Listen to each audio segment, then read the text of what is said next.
గజం కేవలం 500 రూపాయలతో 1210 గజాల భూమి కేవలం 6 లక్షలు మాత్రమే. మీ టైంలో ఉన్న సీరియల్ యాక్టర్లు యెస్. XYZ నేమ్స్ ఎందుకులే కానీ అందరికి తెలిసిందే. హ్మ్. ఒక్కొక్కరు 50 కోట్లు 100 కోట్లకు సంపాదించారు ఓహో! స్టార్లు అందరూ కూడా. ఓకే. సో కాల్డ్ స్టార్లు అని చెప్తుంటారు కదా హ్మ్. బుల్లితెరకి. అలా ఓకే. మీరే స్టార్ పెట్టుకోలేదా ఆ టైంలో? నేను ఎప్పుడూ అలాంటి అవకాశం చూడటానికి బాగుంటారు, ఒడ్డు పొడుగుంది, దేవుడు మంచి అందం ఇచ్చాడు, మంచి ఫిజిక్. ఒకటేనండి. అంటే మనకి మనం లేబుల్స్ పెట్టుకోవటం కాదు. జనం నిజంగా ఫీల్ అయ్యి ఇతను దీనికి సరిపోతాడని అంటే అది ఒక కాంప్లిమెంట్‌గా తీసుకోవాలి తప్ప అది పర్మనెంట్ కూడా కాదు. ఈరోజున్న స్టారు రేపు ఆ స్టార్ పోవచ్చు. ఆ స్టార్‌డమ్ పోవచ్చు. End of the day nothing is permanent అని నమ్మే ఇది సిద్ధాంతం నాది. This is flow of water. ఈరోజు నేను, రేపు ఇంకొకళ్ళు, తర్వాత ఇంకొకళ్ళు అనేది కామన్ అది. అది మనం నమ్మినప్పుడే మనం ప్రశాంతంగా ఉంటాం. లేదనుకోండి అనవసరమైన ఊహలు, ఎక్కువ ఆలోచనలు వస్తాయి. సో నేనెప్పుడు అలా ఓకే నాకు ఈ స్టార్‌డమ్ నేను ఇంత గొప్ప అని నేను ఎప్పుడు ఫీల్ అలా అవ్వలేదు. గొప్ప ఫీల్ అయ్యే వాళ్ళు ఎవరు ఉన్నారు సార్ బుల్లితెరలో? మీకు తెలిసే ఉంటుంది. అంటే మాకు తెలియదు. అంటే నలుగురు ఐదుగురు పేర్లు చెప్తారు. అంటే మీరు కింద సబ్‌టైటిల్స్ ఏసేస్తారు. ఏ టైటిల్స్ అన్నా కానీ దాంట్లో ఏముందిలే కానీ అంటే నాకు నేను తెలిసి బుల్లితెరకి ఒక స్టార్ని, ఒక మెగా స్టార్ని, ఒక సూపర్ స్టార్ని అని ఫీల్ అయ్యి అందరి మీద అజమాయిషి చెలాయించడమో లేకపోతే ఇవన్నీ ఉంటాయి కదా కొన్ని కొన్ని. ఆ అజమాయిషీ చాలా ఇస్తే ఎవరు ఊరుకోరులేండి. కానీ అట్లా అంటే లేదు మీ కానీ టైంలో నేను చెప్పేది. నా టైంలో ఇప్పుడు వేర్లే, ఇప్పుడు ఎవరు ఊరుకుంటారు? ఏ పదరా బాయ్ చెల్లరా బాయ్ నువ్వు కాబట్టి ఇంకొకడు అనేలాగా వచ్చేసింది ఇప్పుడు. అది వేరే విషయం. కానీ అంటే ఆ టైంలో అయినా ఈ టైంలో అయినా ఒకటేనండి. జనం అల్టిమేట్‌గా డెసిషన్ మేకర్స్. వాళ్ళు నిజంగా వేసుకున్నారా? లేకపోతే నిజంగా జనం దృష్టిలో ఆ థాట్ ఉందా అనేది వాళ్ళ అంతరాత్మకి తెలుస్తుంది.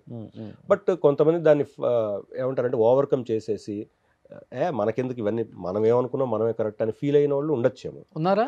ఉండొచ్చు. అదే అంటే చెప్తున్నా. మిమ్మల్ని కొంచెం పర్సనల్‌గా తగ్గించి మాట్లాడటం. నాకు పర్సనల్‌గా అట్లా ఎవరు ఇండస్ట్రీలో విత్ గాడ్స్ గ్రేస్ ఎందుకంటే ఫస్ట్ నుంచి నేను ఎవరితో మనం ఎక్కువ డిస్కషన్ వెళ్ళింది లేదు. ఎవరితో కూడా ఆర్గ్యుమెంట్స్ నేను ఎప్పుడు పెట్టుకోను కూడా. ఎందుకంటే నా పని నేను చేసుకుని వెళ్ళిపోయే క్యారెక్టర్ నాది. సో నాతో ఎవరు కూడా అట్లా లేరు. పైగా అందరూ నాతో మంచిగానే ఉంటారు. ఓకే. మనం మంచిగా ఉంటే అవతల వాళ్ళు మంచిగా ఉంటారండి బేసిక్గా. ఎందుకంటే మనం కాంట్రవర్సీలోకి దూర్చాలని ఎప్పుడు నేను అనుకోలేదు. అసలు నాకు ఆ ఊహ కూడా రాదు. అంత డెప్త్కి వెళ్ళదు నేను. అంతేనా? హలో హాయ్ బాయ్ అంతే.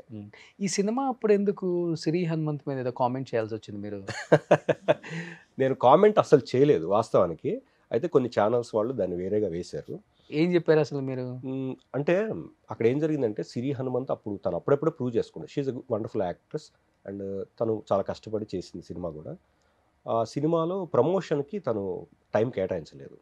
సో అదొక్కటే నేను చెప్పాను తప్ప తను పర్సనల్గా కానీ లేకపోతే తన యాక్టింగ్ స్కిల్స్ గురించి కానీ నేను ఎప్పుడు ఏం మాట్లాడలేదు. ఓకే. సో దాన్ని మేబీ కొన్ని యూట్యూబ్ ఛానల్స్ దాన్ని వేరేగా వేసి ఉండొచ్చు.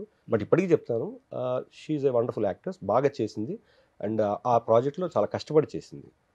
మేబీ తనకి ఒకటే మైనస్ నేను చెప్పదలుచుకుంది ఏంటంటే తన మైనస్ కాదు.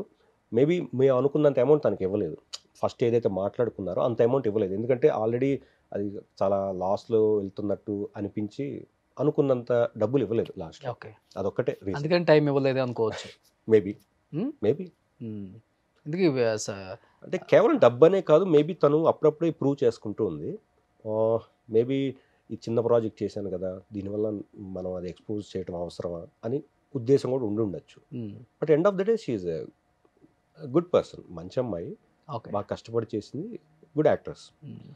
C end of the day limelight వస్తున్న కొద్దీ ఎవరికైనా కొన్ని థాట్స్ మారిపోతాయండి.